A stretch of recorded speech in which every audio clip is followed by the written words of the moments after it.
वो पिता के फोन से राकेश का नंबर लेकर उसे मिलने के लिए बुलाती है।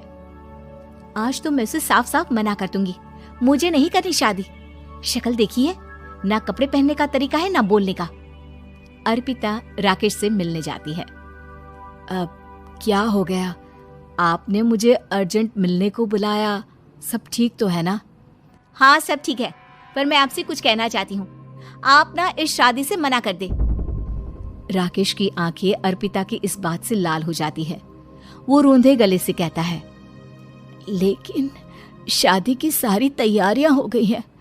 मैंने आपके साथ एक अच्छे भविष्य का सपना भी देख लिया है। ऐसा मत करिए प्लीज। माँ पिता के अलावा मैंने किसी को दिल से अपना माना है तो वो आप ही है। देखिए, मुझे आपसे कोई समस्या नहीं है, लेकिन आप मेरे जैसे नहीं हैं। मैं मॉडर्न लड़की और आप। मैं आपसे वादा करता हूँ, जब तक आपके लायक नहीं बन जाता मैं कभी आपसे बीवी का हक नहीं मांगूंगा। अर्पिता राकेश का प्यार देखकर पिघल जाती है और शादी के लिए हाँ कर देती है। दोनों की शादी हो जाती है, लेकिन शादी के बाद राकेश की भाभी, जो कि पूरी देहाती थी, ए राकेश उठ, जब पानी भर कर ला और तेरी बीवी को बोल के चूल्हा लगा दिया है, रोटी बना ले। क्या है ये सब? और तुम्हारी भाभी इस तरह चिल्ला क्यों रही है?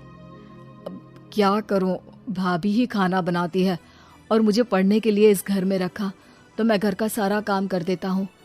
अब तुम आ गई हो, अपने तरीके से देख लो। ये मकान तो तुम्हारे पापा ने बनवाया था ना शहर में, ताकि बेटा पढ़ाई कर सके। हाँ, पर भाभी ही पूरे घर में रहती है। ठीक है, देखो अब। अर्पिता बाहर जाती है। सूट पहनी अर्पिता को देखकर जेठानी का पारा हाई हो जाता है। ए शहर की हीरोइन, यहाँ ना चलेगा ये सब, समझी? साड़ी पहनो साड़ी, वो नारंगी वाली निकाले हैं तुम्हारे लिए, जिसमें हरे रंग का फूल बना है, और सीधे पहुंचो रसोई में। मेरे आगे नहीं चलेगा ये सूट बूट का नाटक, समझी?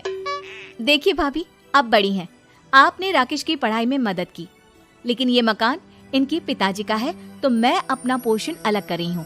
मैं आज से आपके साथ नहीं रहूंगी। जेठानी का तो मानो पारा ही हाई हो जाता है। और ऐसा कैसे नहीं रहेगी? हाँ, और कौन बोला कि राकेश अलग हो जाएगा? वो अपने भाई के बिना नहीं रहता। आज देखिए तो, देखिए कल के आई छोरी क्या बोल रही है।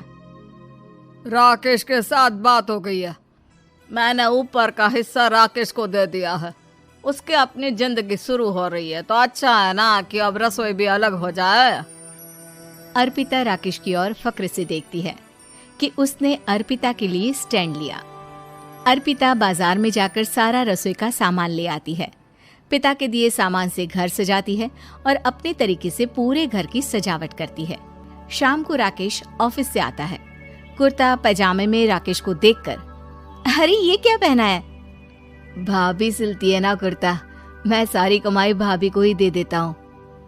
लेकिन अब ना बीवी को देना होगा, क्योंकि भैया भी अच्छी नौकरी करते हैं।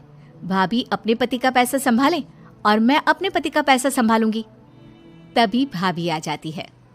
अरे देखो, बहुत हो गया। हाँ, अलग रहने तक तो ठीक था, लेकिन पैसा हम एक फूटी कौड़ी नहीं देंगे। बचपन से तुम्हारे पति को हमने पाला है, उसका हिसाब दो। अच्छा, हिसाब चाहिए? कितना पढ़ी हैं आप जो आपको हिसाब चाहिए? बड़े भाई हैं उनकी, जिन्होंने उन्हें पढ़ाया लिखाया, वो हिसाब मांगेगी तो जरूर दे दूंगी भाभी। अरे देख, हाँ, अगर तूने पढ़ाई की है तो मैं भी अंगूठा छापना हूँ। अरे 5 की क्लास तक पूरी पढ़ाई की है, समझे? वैसे भी कल इन लोगों के माँ बाबूजी आ रहे हैं गाँव से, वही लोग ठिकाने लगाएंगे तुझे। अगले दिन सास ससुर आते हैं, दोनों बहुत ही सीधे लोग। अच्छा किया जो ऊपर के हिस्से में राकेश की गृहस्थी लगा दी, अब दोनों बेटे अपना अपना देख ले। छोटी बहू कहाँ है? अरे बहुत ही चालाक है माँ जी, ऐसी जबान चलाती है जैसे दर्जी कैंची चलाता है। वैसे बहू तुम भी कम नहीं थी। और सुनाओ। तभी छोटी बहू सास ससुर के पैर छूकर उन लोगों को चाय और नाश्ता देती है। माँ जी, आप थक गई होंगी, मैं खाना लगा देती हूँ, ऊपर आ जाइए चाय पीकर। अरे बस बस, यही रहेंगे वो। क्योंकि बड़ी बहू मैं हूँ। हम एहसास है इनके माँ बाबूजी मेरे पास ही आए हैं। चलिए माँ जी, आप ना किचन में खाना बनाइए, मैं जरा बाजार होकर आती हूँ और फिर साथ में खाना खाता है।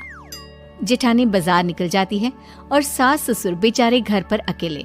फिर दोपहर को, माँ जी मैंने आप सभी के लिए खाना बनाया है। माना मैं छोटी हूँ, लेकिन अच्छा लगेगा अगर आप लोग मेरे साथ रहें। वैसे भी यहाँ है कौन बेटा, चलो ऊपर राकेश के पास ही चलते हैं। सास ससुर दोपहर का खाना खाकर वहीं आराम करने लगते हैं कि जेठानी आ जाती है। अरे वाह, ये तो वही बात हुई ना, कल की आई को पूरा परिवार और हम अकेले के अकेले। भाभी देखिए, परिवार में प्यार से रहा जाता है, ना कि चालाकी से। अम्मा खाना कैसे बनाती, पहले ही गांव से थक कर आई हैं। हाय रे दया, तो मैं का बाजार से ऐस करके आ रही हूँ। अरे भूख के मारे मेरा सर दर्द हो रहा है, पर यहाँ मेरी फिक्र कौन करेगा। अरे तो किचन में खाना है, लगा देती हूँ मैं भाभी। बड़ी बैठकर खाना खाती है और शाम को जब राकेश घर आता है। अरे राकेश, तू तो पूरा हीरो लग रहा है इन कपड़ों में। ऐसे कपड़े पहले क्यों नहीं पहनता था? राकेश बीवी की तरफ देखता है और फिर कहता है, माँ पहले पहनाने वाली नहीं थी ना। हाँ हाँ, और हम जो हाथ से सिल सिल कर कुर्ता पहनाते थे उसका का? अरे तुम्हारे भैया तो आज भी पहन रहे हैं। तभी अर्पिता सास के लिए कपड़े और ससुर के लिए शर्ट पैंट ला कर देती है। उन लोगों को फ्रिज से ठंडा पानी और टीवी में फिल्म दिखाती है। अरे कब से इनको बोल रहे हैं कि फ्रिज वाले आओ, लेकिन ये है कि मानत ही ना है। बहू अब तो तुम ही समझाओ ससुर जी को।